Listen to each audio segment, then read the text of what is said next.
정치, 법률, 사회, 문화 하나의 작은 날개짓이 경제의 흐름을 바꾼다. 주가 당락의 기승전결 서경석의 카운터펀치.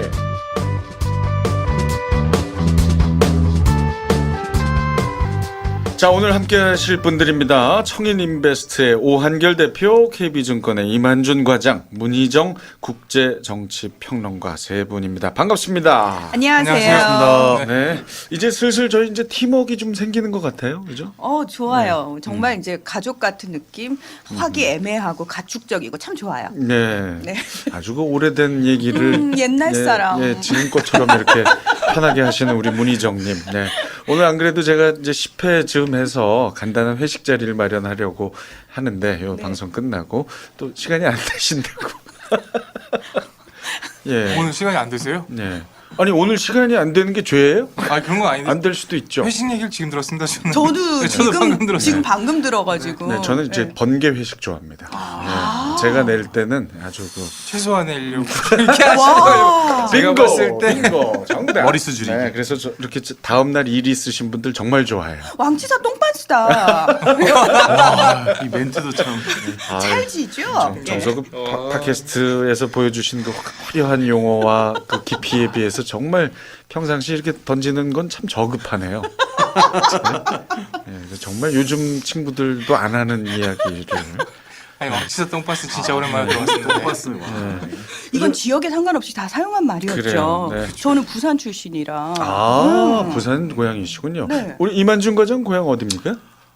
고향이 특별히 있기가 어려운 게 저희 아버지가 군인이셨어서 이곳저곳. 이사를 많이 다녔어요. 그러셨군요. 네, 그럼 그래서 태어난 지역은 태어난 데는 지금 평택입니다. 평택에서. 아 성남. 그것도 헷갈릴 정도로.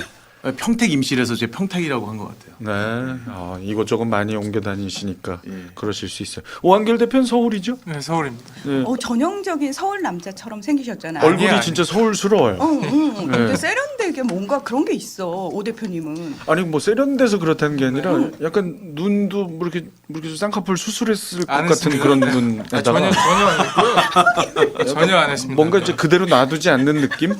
예, 어떤 그 그대로 놔뒀습니다. 자, 오늘 세 분과 함께 좋은 방송 한번 만들어 보겠습니다. 네, 지금 저희 사이 좋은 거 맞죠? 아이 그럼요. 예, 예. 자, 매주 수요일 업데이트되는 카운터펀치 팟빵 파티 아이튠즈에서 청취하실 수 있어요. 검색창에서 카운터펀치 찾아서 구독 하트 눌러주시고 응원글 다뤄줬으면 하는 주제 질문 많이 남겨주시기 바랍니다. 카운터펀치 오늘 주제를 공개합니다.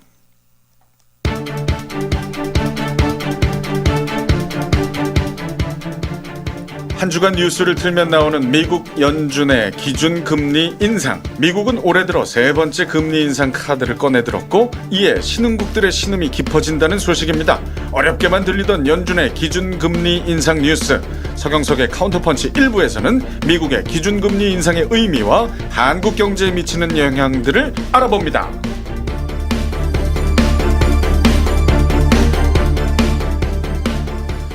자, 요즘 뉴스 특히 국제 경제란을 보면 참 머리가 많이 아픕니다. 예, 뉴스 언론사마다 메인으로 미국 기준금리 인상에 대한 기사를 쏟아내는데 뭐 연준이라는 단어 좀 생소하실 분들 많으실 것 같고 기준금리 인상 도대체 어떤 의미인지 조금 쉽게 좀 풀어주시기 바랍니다. 우리 문희정 평론가께서 먼저. 네네. 그러니까 사실 미국 얘기하면은 국제 뉴스면에 거의 대부분의 지면을 차지하는 그 뉴스거든요. 그리고 또 하나가 방송사 메인 뉴스에서도 미국과 관련된 뉴스는 꼭 한 꼭지씩 나가요. 그렇죠. 그 대체로 뭐 트럼프와 관련된 얘기 많이들 보셨을 텐데 지난 한 주는 그 기준금리 인상이라는 주제로 정말 많은 뉴스들이 쏟아져 나왔습니다. 이 대중들의 관심도를 바로 알 수 있는 게 실시간 검색 순위라고 할 수 있잖아요.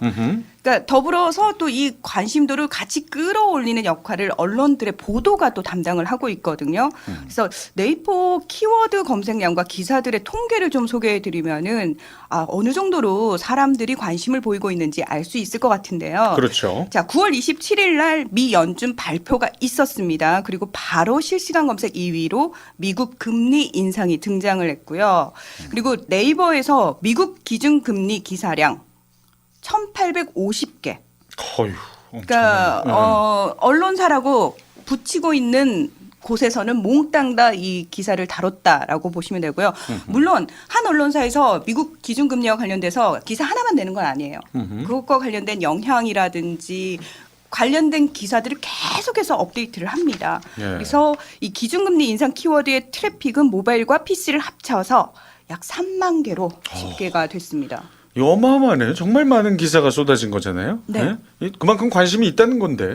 그러니까 사실은 내가 별로 보고 싶지 않아도 너무 많이 나오면은 도대체 이게 뭐길래라는 마음에 클릭 한 번쯤 해볼 만 하잖아요. 네. 근데 여기서 이제 사람들이 그 기사를 보다가 다음 단계로 넘어가게 돼요. 그러니까 금리가 올랐다는 건 알겠는데 그게 정확히 무슨 의미고 또 우리나라와 아니 또 구체적으로 내 삶에 도대체 이게 무슨 영향이 그렇죠. 있나. 그게 그렇죠? 중요하죠. 예. 그러니까 그게 중요해지면서 그걸 다룬 기사들로 넘어가게 됩니다. 그러니까 아니나 다를까 연관 검색의 양상을 보면은 기준금리의 여파를 알기 위해 검색하는 경우 또 뉴스를 이해하기 위해 등장하는 단어를 검색하는 경우로 양분되어 있는 걸 볼 수가 있는데요. 네. 그러니까 기준금리 인상, 미국 금리 인상 이 두 가지 키워드로 포털에서 검색을 하게 되면은 인상 시기, 수출국에 미치는 영향들의 그 첫 번째 그 여파에 관련된 검색어들이 뜨고요. 거기에 한 10분의 1 정도의 분량으로 연준, 신흥국, 한흥 기준금리 이런 그 단어들 사실은 평소에 참 많이 들었지만 구체적으로 이게 뭘 의미하고 어떤 역할을 하는지 모르는 단어들에 대해서 사람들이 관심을 가진다라는 겁니다. 알겠습니다. 자, 그런 것들 이제 하나하나 좀 풀어보겠습니다. 먼저 기준금리 기본적인 개념에 대한 이야기 좀 나눠볼까요? 오한결 대표. 기준금리는 아까 그 쌍꺼풀 얘기에 좀 마음 상했어요? 약간 아니요. 목소리가 처져 있는. 저는 완전 자연사입니다. 그러니까 쌍꺼풀이 너무 짙어서 제가. 눈이 되게 예뻐요. 예. 크고. 아 그렇습니까? 네. 감사합니다. 그러니까. 저희 어머니가 더 크세요 저보다. 예. 네. 쌍꺼풀 인위적으로 만들진 않았고요. 죄송한데 저 쌍꺼풀 얘기 그렇게 궁금한 얘기는 아니고 예, 기준금리 얘기 좀 해주세요. 네. 네, 일단 연준에 대해서 먼저 얘기를 네. 하고 시작해야 될 것 같은데 네, 연준 같은 경우는 연방준비위원회라고 합니다. 그러니까 연방준비은행 12개의 관리총괄 기관이라고 보시면 될 것 같아요. FOMC를 개최하는 거죠. FOMC라는 건 이제 연방공개시장위원회를 개최한다는 건데 금리 결정이라든지 화폐 발행 그리고 주요 통화 정책에 대한 권한과 은행 같은 금융기관들에 대한 규제 및 감독 권한이 있는 게 연준이다라고 보시면 될 것 같습니다. 우리 한국은행 생각하면 되네요. 한국은행 생각하시면 되는데 네. 조금 성향이 다릅니다. 한국은행 같은 경우에는 여당의 정치적 성향을 그래도 조금씩 입어요. 네, 조금씩 입는데 그러니까 독립됐다고 하지만 독립되지 못한 게 한은이라고 본다면 연준은 그래도 정부와는 완전히 독립되어 있는 기관이라고 보는 게 맞죠. 그러니까 민간이라고 얘기를 하기도 하잖아요. 맞습니다. 네. 네. 그래서 아마 그 부분에 대해서 많은 분들이 좀 헷갈리실 것 같아요. 왜 우리가 중앙은행 하면은 국가가 당연히 관장을 하는 곳이라고 생각을 하는데 미국의 연준은 민간이거든요. 네, 맞습니다. 네. 그러니까 정부의 어떤 입김을 하고는 독립돼 있죠. 그러니까 네. 미국의 정치인들이 지금 기준금리 인상에 대해서는 특히 트럼프 행정부 같은 경우에는 썩 달가워하지 않는 부분도 있죠. 오히려 정부의 상황과 좀 다르게 그렇죠. 독자적으로 움직이는 기관이다. 그러니까 이 부분은 좀 정서적인 문제인 것 같아요. 정서적인 문제인 것 같고 미국을 따라가긴 하나 한은은 이제 정부의 눈치를 많이 본다. 미국은 그렇지 않다라고 네. 보시면 될 것 같고요. 이제 연준이 정하는 기준금리는 뭐냐? 그러니까 정확히는 연방기금금리라고 합니다. 그러니까 미국 은행 간의 자금거래에 적용되는 대표적인 단기금리라고 보시면 되죠. 네, 이제 그걸 기준금리라고 합니다. 그것을 이번에 인상한 맞습니다. 것이다. 네. 그리고 아까 말씀 중에 이제 그 금융기관들을 감독하고 규제한다. 그 얘기도 하신. 그거는 사실 한국은행의 기능은 아니잖아요. 네, 금융감독원의 역할도 같이 하죠. 거기 이제 플러스 됐다고 보면 예, 됩니까? 맞습니다. 네. 아, 그렇군요. 이만준 과장 좀 더 쉽게 좀 설명해 주시겠어요? 뭐 좀 충분히 쉽게 설명이 된 것 같고요. 됐어요? 그럼 뭐로 나오셨어요? 저는 네. 저는 그 연방준비제도 이사회라고 하는 예. 좀 기다릴까요? 아니, 말씀하세요. 요거에 대해서 네. 좀 대중들이 좀 자세하게 알지 못하는 내용들이 있고요. 그래서 아하. 지금 그 한국은행하고 비교를 하고 있잖아요. 탄생 배경이 다릅니다. 아하. 예, 한국은행은 정부에서 만든 거고 예. 이 연준 같은 경우에는 역사적인 배경이 달라서 그 배경을 조금 지루하실 수도 있는데 좀 최대한 좀 이렇게 축약해서 설명 한번 해볼게요. 네, 항상 얘기 시작할 때 저렇게 좀 깔고 출발하더라고요. 왜냐하면 우리. 이게 좀 근데 의외로 청취자들은- 안 지루해요. 들어보면. 되게 재밌어요. 네, 상당히 네. 이거 많이 연구하고 공부해요. 예. 그 역사 공부한다 생각하시고 한번 들어주시고요. 네. 오늘은 왠지 좀 지루할 것 같다. 근데 꼭 알아야 될 부분입니다. 아, 그렇습니까? 네. 예. 여기에 이제 우리가 아는 유명인들이 많이 나옵니다. 오호. 예. 일단 미국이 독립전쟁 이전에 영국의 식민지였죠. 다 알고 계실 겁니다. 그때 당시에 식민정부의 대표가 우리가 다 알고 있는 그 유명한 벤저민 프랭클린이에요. 우리 프랭클린 플래너 쓰죠? 예. 이 프랭클린이 혁신적인 생각을 했습니다. 그래서 그 당시 유럽에서 금본위 제도 화폐를 쓰고 있었거든요. 네. 근데 이 식민지 정부 대표인 이 벤저민 프랭클린이 그때 당시에 통념을 완전히 깼어요. 그러니까 유럽이 추구하고 있었던 금본위 제도의 그런 개념을 깨고 완전히 신용으로 거래하는 지폐, 그래서 식민지 유가증권이라고 불리우는 이 지폐를 자체 발행을 하게 됩니다. 프랭클린이 적절히 구매력도 조절하면서 통화량 조절하고 하면서 미국 내에서 상품 거래 수단으로 상당히 훌륭하게 역할을 하게 돼요. 이거는 이제 어떤 부채의 성격도 가지고 있지 않고 그냥 그야말로 거래 수단으로서의 목적, 그것만 갖고 있었거든요. 네. 그런데 전 세계 금융 패권을 쥐고 있던 영국이 가만히 안 있었겠죠. 그래서 그때 그 영국 은행가에서 이런 건강한 화폐 제도, 이게 자신들의 세계 금융에 대한 지배력을 상실하게 될 수도 있다라는 그런 우려를 낳게 합니다. 아하. 그래서 1764년에 화폐법을 통과를 시키게 됩니다. 영국 의회에서 식민지에서 화폐, 이 식민지 유가증권이라고 하는 자체 화폐, 요거를 발행할 수 없게. 그래서 금전이나 은전을 바탕으로 한 금본위로만 지폐를 발행할 수 있게 허락을 하게 됩니다. 그렇게 되면서 미국의 자립을 막게 된 거고요. 그때 이후에 식민지 미국 경제가 곤두박질 쳤습니다. 근데 이게 사회적인 문제가 되면서 미국의 독립전쟁의 주 원인이 되는 거죠. 어허. 그래서 첫 번째 연준의 시초가 되는 북미은행이 그 독립전쟁 중에 항상 보면 이게 전쟁 중에 이제 거부들이 탄생을 하게 돼요. 뭐 박현주 회장도 IMF 때 탄생을 한 것처럼 그때 군수물자 거래로 이제 상인으로서 거부가 된 알 모리스라고 하는 사람이 있었습니다. 네. 이 사람이 정경유착도 상당히 강하게 하고 있었던 그런 인물이었는데 이때 금융 권력까지 잡게 됩니다. 그래서 최초로 미국에서 화폐 발행권을 맡게 된 것도 결국 정부가 아닌 개인 이 알 모리스라고 하는 사람이 만든 북미은행이었습니다. 아하. 그래서 이후에 무분별한 화폐 발행을 한 거죠. 개인 은행이니까 지가 마음대로 한 겁니다. 그래서 화폐 가치가 급락을 했어요. 그래서 헌법 대회라고 하는 거를 1787년에 이제 뭐 이게 얘기하게 되는데 그 헌법 대회가 개최가 되고 나서 거기서 이제 그 3대 대통령인 토마스 제퍼슨이라고 하는 인물을 아실 거고요. 4대 대통령이 제임스 메디슨인데 이 두 사람이 이 개인 소유의 중앙은행 제도를 반대를 하게 되죠. 근데 결국 이제 알 모리스라고 하는 사람이 유럽 은행 권력하고 손을 잡고 개인 소유 이 중앙은행 제도를 지속적으로 유지할 수 있게끔 진행을 합니다. 그래서 그 이후에 사실 이제 여러 가지 뭐 일들이 많았어요. 여러 가지 일들이 많았고 우리가 알고 있는 경제공황은 1930년도에 열리게 되는데 그 전에 1907년도에 1차 경제공황이 일어나게 됩니다. 예, 그때 국가화폐위원회를 신설을 하게 되는데 거기에 있는 그 위원들이 우리가 다들 알고 있는 아주 유명한 로스차일드 가문이 나오게 되는데요.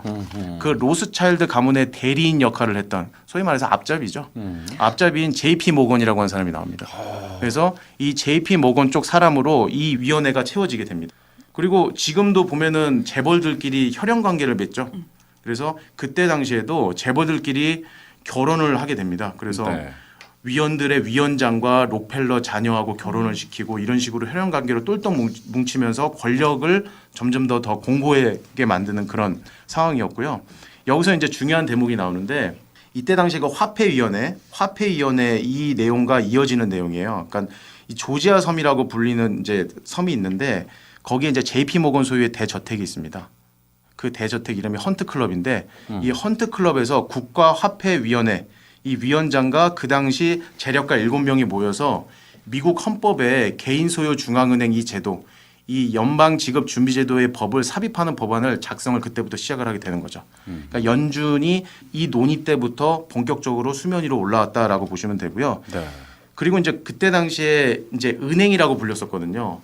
1대 뭐 중앙은행, 2대 중앙은행 다 은행자가 붙었었는데 그게 상당히 이미지가 안 좋았어요. 대중들한테 아, 은행이니까 우리한테 부채해주고 그거 고리대금업하고 상당히 안 좋은 그런 이미지가 있어서 얘네들이 그 은행자를 빼자고 결론을 냅니다. 아하. 그래서 그 부정적인 그런 사설적인 이미지를 탈피하기 위해서 은행이라는 단어를 연방준비제도라는 이름을 쓰는 걸로 바꿉니다.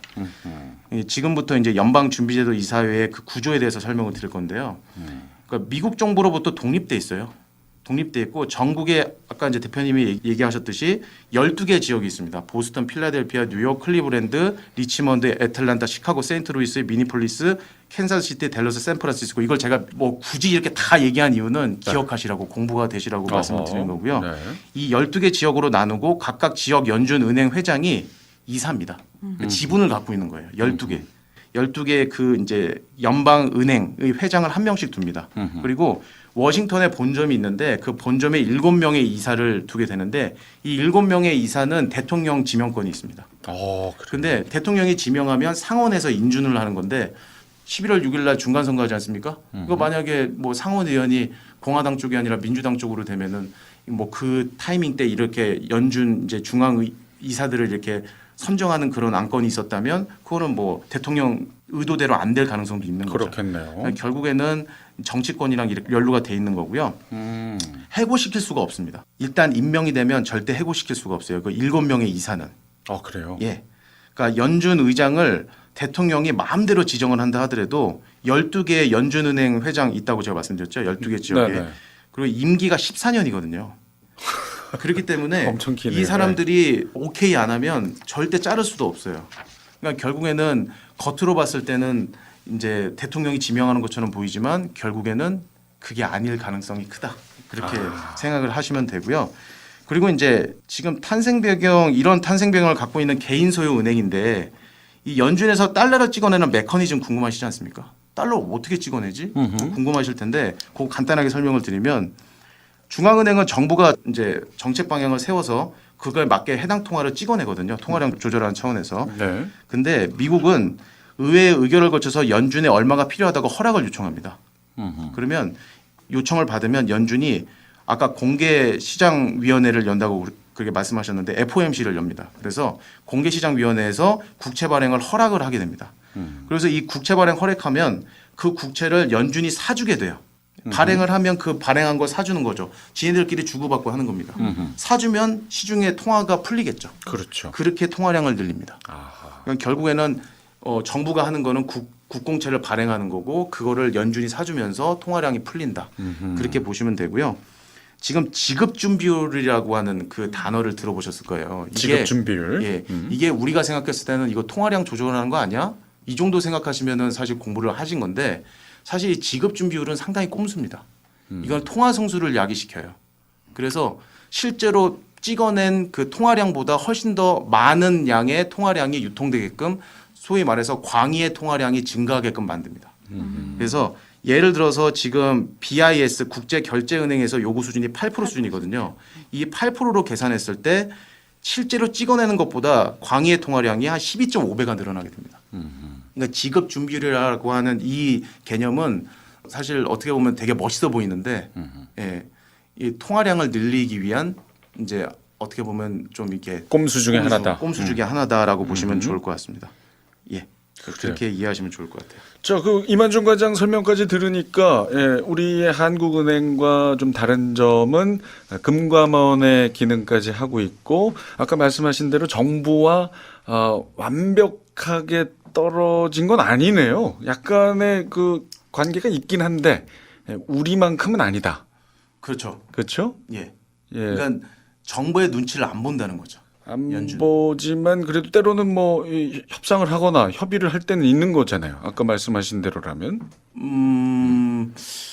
좀 모르겠습니다. 이 12개의 그 지역 연준 은행 이 이사들의 의견이 더 중요합니다. 아하. 사실 대통령의 의견보다는 그러면 아까 저 오한결 대표 말씀대로 이해하는 게 제일 좋겠군요. 그분들이 네. 12분할로 지분을 가지고 있어요. 자, 지금 뭐 아주 장황하게 하지만 밀도 있게 얘기해 주셔서 미국의 기준금리를 왜 연준에서 정하느냐 그리고 어떻게 탄생했느냐까지 지금 알아봤습니다. 자, 그러면 최근에 지금 이슈화되고 있는 기준금리 인상, 왜 이게 큰 뉴스인지를 지금부터 좀 살펴볼게요.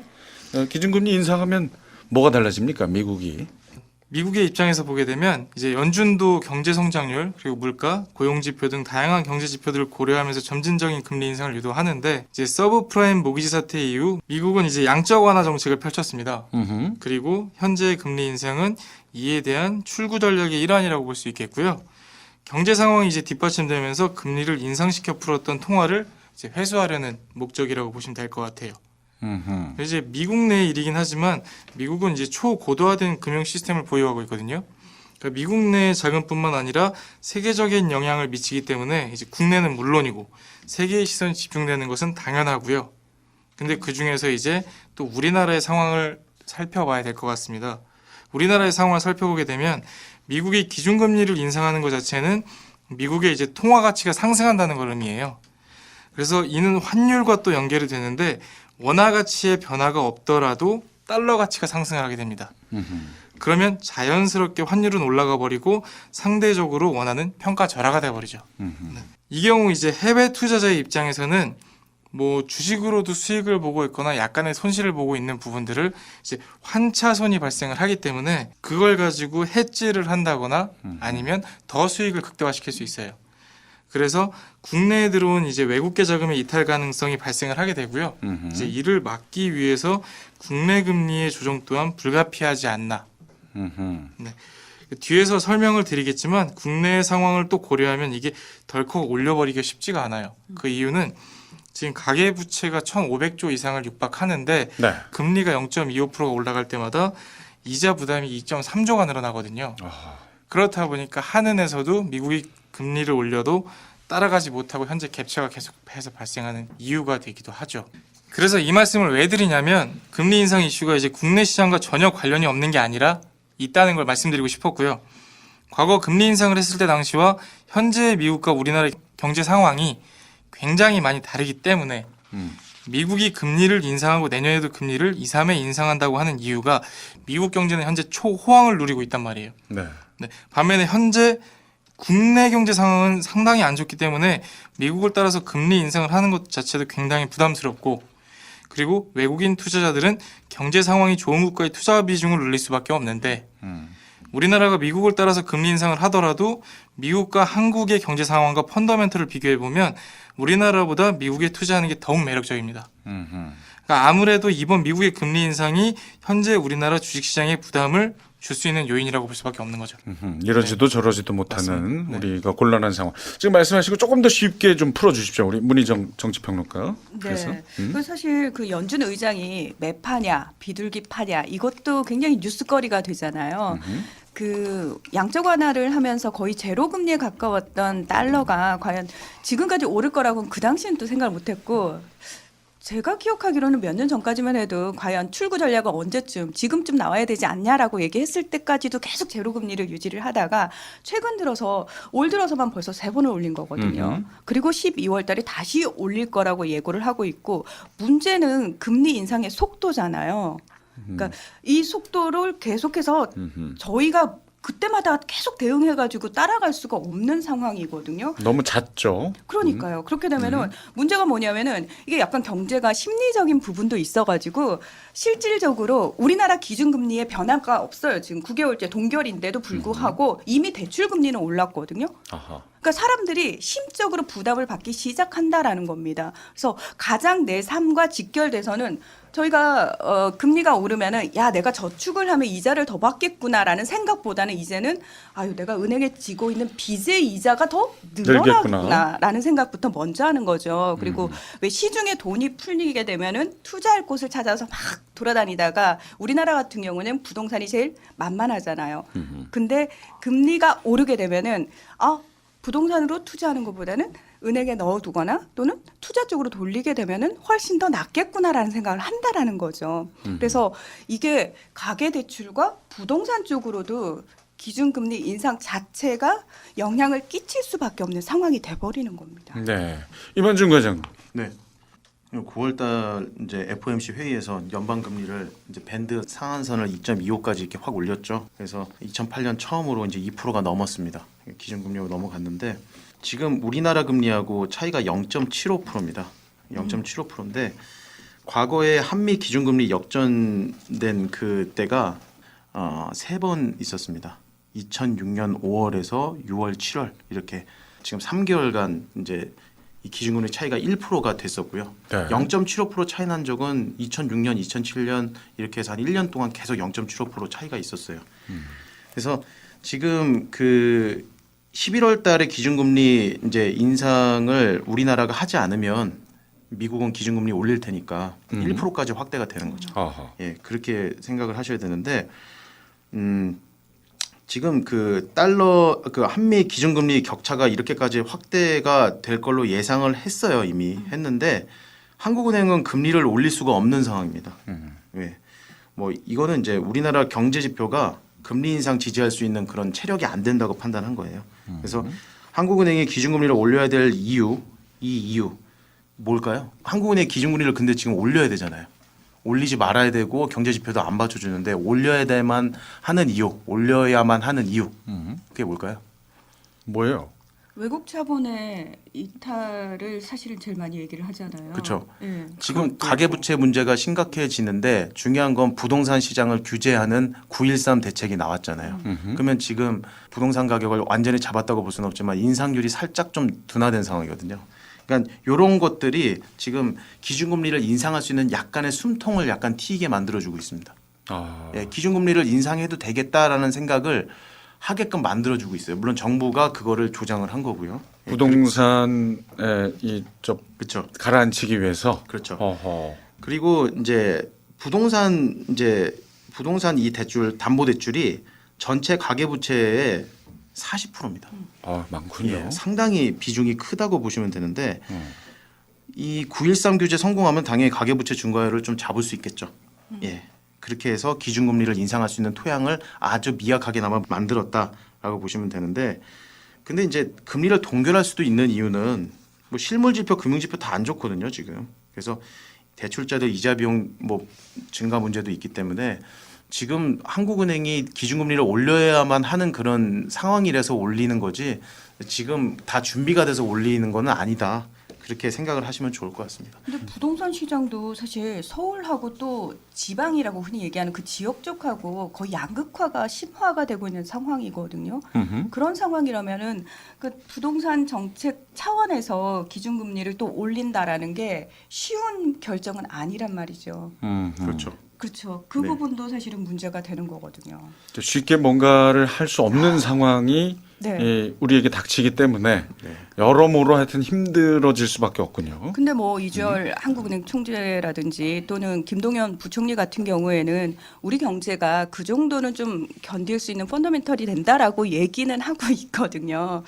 하지만 그걸 바라보는 국민들의 심리는 좀 불안하다 이렇게 볼 수가 있죠. 그래요. 오한결 대표 조금 더 보충해 그냥 주시죠. 한현도 뱉어놓은 말이 너무 많아요. 그래서 금리를 올리기는 좀 여태까지 힘들었던 이유는 현재 경기 상황이 좋기 때문에 그래도 괜찮기 때문에 외국 기자금이 금리 갭차가 난다고 해도 이탈할 가능성이 별로 없다고 했었거든요. 그래서 금리를 굳이 올려도 되지 않는다라고 하면서 정부의 편을 들었었단 말이에요. 근데 금리 갭차가 이렇게 커지면서 실제로 경제 성장률도 미국은 3% 이상이 됐고요. 우리나라는 2.7%대입니다. 예측으로는. 이거보다 더 낮아질 수도 있겠지만. 경제 성장률까지 이제 압도당한 입장에서는 금리를 안 올릴래야 안 올릴 수 없는, 그리고 여태까지 말했던 것들이 다 사실이 아닌 입장이 되어버리고 있기 때문에 한은도 이번에 뭔가 액션이 나와줄 것 같고요. 그리고 더 답답한 거는 제 속에서 답답한 걸 좀 말씀을 드릴게요. 미국 같은 경우에도 이만중 과장님이 한 4회차쯤 말씀을 하셨어요. 감세. 감세 저는 되게 중요하다고 보거든요. 왜냐하면 제조업 지표가 계속 떨어지고 있어요. 그러면서 이제 그 가구당 소득이 늘어나고 있느냐, 그것도 아니고 일하는 사람도 줄어들고 있고 실업률이나 고용률은 점점 떨어지고 있고 그런 상황인데, 고소득자들이 대출하는 사유는 좀 달라요. 저소득자들이 대출하는 사유도 다르고요. 그래도 박근혜 정부에서 이제 집담보대출을 70%까지 열어주면서 자기 집을 보유하는 사람들이 상당히 많았었는데 지금 실업률도 높아졌겠다, 이제 고용률도 떨어졌겠다, 심리적 부담을 느끼는 사람들이 상당히 많아졌고요. 실제로 하느니 기준금리를 올리지 않더라도 은행 간의 대출금리는 올라가고 있어요, 이미. 그래서 부담들이 많이 되고 매물들이 나오고 있는 상황인데, 여기서 또 문제는 정부는 양도세를 올려버렸어요.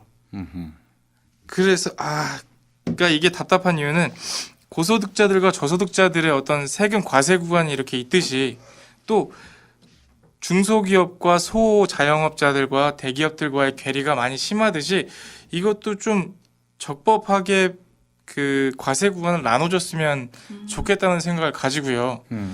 그러면 이 부분에 대해서 세수는 지금 증대를 하고 있단 말이에요. 그럼 최저임금을 올렸으면 그 사람들이 부담될 것에 대해서 예상을 해주면 세수를 차라리 대기업 쪽에서 올리고 이쪽에서는 좀 줄여주면서 완화 정책을 펼쳐도 괜찮을 것 같아요. 근데 그런 거에 대한 대안은 하나도 없고요. 지금 요번에 또 전세자금 대출도 7천만 원 이상인 가구에 대해서는 대출 제한을 걸어버렸잖아요. 주택기금에서. 그러다 보니까 앞으로 전세를 받기에도 뭐하고, 그리고 담보대출 같은 경우에는 40% 이내로 낮아지면서 또 거기에 대한 연봉 조건이 또 맞아야 돼요. 대출 규제는 되게 강화됐거든요. 그래서 집을 살 수도 없고 산 집을 가지고 팔 수도 없어요. 거기다 또 이제 전세난이나 월세난이 또 이제 막 심화되고 있으면서 갭투자한 사람들이 그걸 전세로 막을 수 있는 사정도 안 되고 있단 말이에요. 그래서 이거는 조금 정부에서도 기준 금리만 가지고 얘기를 할 게 아니라 현재 이제 가구라든지 어떤 사람들의 삶에 맞게 좀 정책을 다변화할 필요성이 있지 않을까 하는 게 제 생각입니다. 정부 나름 이렇게 좀 세분화해서 노력을 하는 듯한 제스처는 있지만 실질적으로는 솔직히 저는 없다고 생각이 들어요. 예. 그 정책 자체가 지금 세수는 증대하는데 네. 그걸 어디다 쓰는지 잘 모르겠어요. 아하. 왜 증대시키는지도 잘 모르겠습니다. 그 사실 지금 그 대표님이 그 잘 얘기해 주셨는데 그 지금 세금 문제를 절대 간과해서는 안 되거든요. 예전에 제가 지금 말씀하셨던 4회차 때 제가 말씀드렸던 내용에 그 래퍼 곡선이라고 말씀을 드렸었던 걸 혹시 기억하실지 모르겠어요. 근데 그 래퍼 곡선이라는 건 결국에는 세율을 올렸을 때 세수가 늘어나는 구간과 올려도 늘어나지 않는 구간 이렇게 두 네, 가지 네. 표준 구간, 비표준 구간으로 나눈다 제가 말씀을 드렸는데 사실 지금 경제 성장률이 지금 둔화되고 있죠. 이 표준 구간이 세수가 증가되는 구간이기도 하지만 경제 펀더멘털이 훼손되지 않는 그 구간을 얘기를 합니다. 세수를 올려도 체력이 건강하기 때문에 세수를 올려도 건강하게 세수가 늘어나는, 세율을 올려도 세수가 늘어나지만 전혀 훼손되지 않는 구간. 근데 지금 우리나라가 그 구간에 있다고 말할 수 없겠죠. 그 구간이 아니라 비표준 구간에 분명히 있는데도 불구하고 우리는 국민들은 다 느끼고 있어요. 느끼고 있는데 그거를 정부에서만 느끼지 못하는 것 같다는 생각이 든다는 거죠. 세수는 올라갈지언정 지금 몸통은 지금 훼손되고 그렇죠. 있다. 소비 시장 위축됐죠. 부동산 시장, 부동산 시장은 어차피 돈 많은 사람들은 크게 타격을 안 받습니다. 그야말로 부동산 하나 두 채 있는 분들이 지금 타격을 받는 거고요. 그분들 다 깡통 이제 전세가 된다고 그러잖아요. 그러니까 그런 주택 문제들도 지금 요번에 이제 9.13 이 부동산 이 규제 대책에 세분화된 그런 내용들이 아니라 좀 뭉뚱그린 내용들이 많아서 특히나 지금 말씀하셨듯이 신혼부부들 주택 마련하는 것도 이게 지금 7천만 원 부부 합산인데 7천만 원 물론 안 되는 분들도 많겠지만 되는 분들은 억울하죠. 그러니까 그런 부분이 있기 때문에 이거는 좀 정부가 좀 더 세심하게 좀 신경을 썼으면 하는 바람이 있습니다. 그리고 부동산 얘기가 나와서 드리고 싶은 말인데, 지방은 지금 집값이 오히려 떨어지고 있어요. 수도권 중에서도 서울 노른자 땅이라고 하는 땅들이 가파르게 오르고 있거든요. 그리고 뭐 투기 과열 지구라고 해서 뭐 강서구나 이런 쪽보다도 강남구나 뭐 이제 박원순 시장이 얘기해서 말했던 강북이 잠깐 올랐다가 그래도 강남으로 집중되고 있는 현상이거든요, 현재.